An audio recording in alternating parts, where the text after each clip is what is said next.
Elder Hallstrom, you gave a very insightful General Conference address in April of 2010. I wonder if we could listen to a little clip from that, and then I'm going to ask you to comment on it.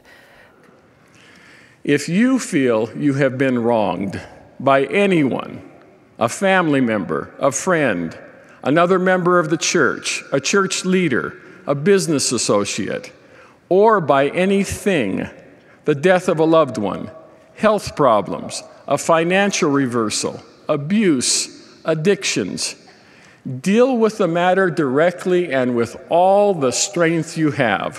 Hold on thy way. Giving up is not an option. And without delay, turn to the Lord. Exercise all of the faith you have in Him. Let Him share your burden. Allow His grace to lighten your load. We are promised that we will suffer no manner of afflictions, save it were swallowed up in the joy of Christ. Never let an earthly circumstance disable you spiritually. I love that. I love that teaching. And that statement, never let an earthly circumstance disable you spiritually. Wow. Would you say a little more about that? And really, both of you, maybe. Because there are so many things that can trip us up. So many earthly, temporal, temporary, but they don't feel temporary, and they feel pretty serious sometimes at the time. How do you do that? They are, and my desire in that address was to give us the faith to turn to the Lord no matter what our circumstance may be. I gave the example of a circumstance I observed where a young couple had lost a baby in childbirth, and because of their challenges and the influences of extended family members, didn't turn to the Lord and turned away from Him. And it affected them and now generations to come. And perhaps that meant a lot to me because I saw in my own family a different result. I spoke earlier of my father, and my grandparents had two children, my father being the oldest and a daughter. And their daughter was living in Salt Lake City, married in 1946. In 1951, she was expecting a child. Unbeknownst to her or the doctors or anyone at that time, she was to have twins. But tragically, she and the twins, all three of them, died in childbirth. And but my grandparents, with their sorrow of losing their only daughter, turned to the Lord. And in 1956, when my grandfather professionally retired, they moved to Hawaii because their only living posterity was my father and his family. And so we grew up with my grandparents and had some wonderful, magnificent experiences with them.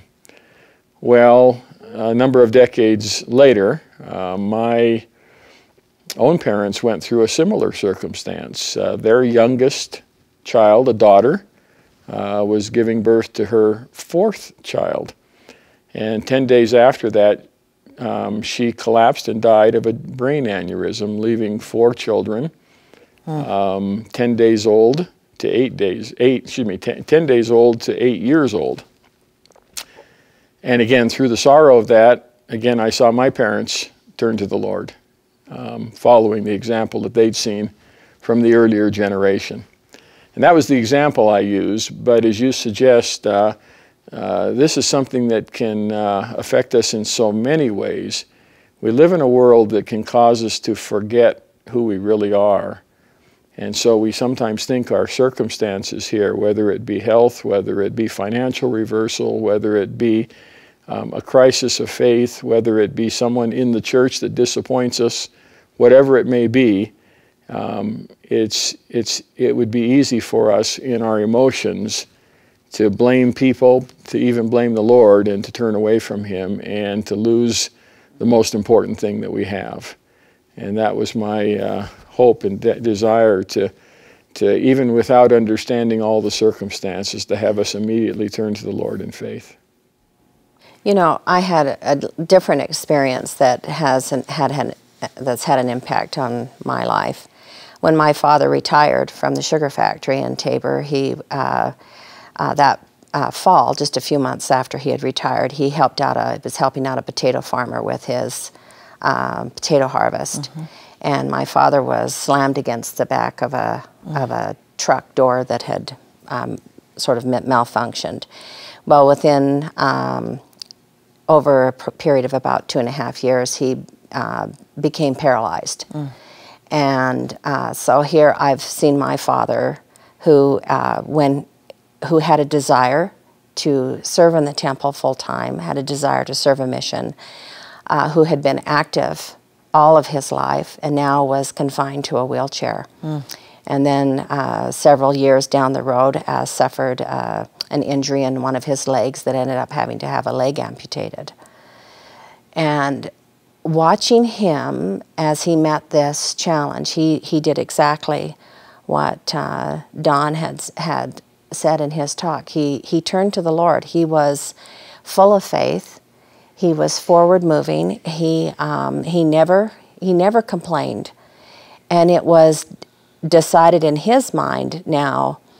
Well, circumstances had changed in terms of how he was going to get about, but he was going to make the best with what he had, and he did. He had a remarkably full life, doing many things that many people would have just said, given up, maybe. Given up. And without any knowledge of computers, he learned how to use a computer so he could do family history research and to be one of the consultants that helps solve problems. And so his contribution turned to that, different than he ever anticipated, but that was his way to serve the Lord in using his full capacity to do so. So the way to not let circumstances disable you spiritually is always to turn to the Lord.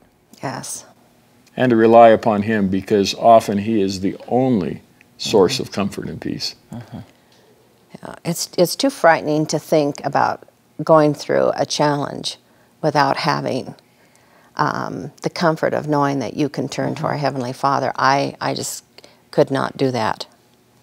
And we have not done that. And we've had some challenges within our family and with some serious health issues with some of our children.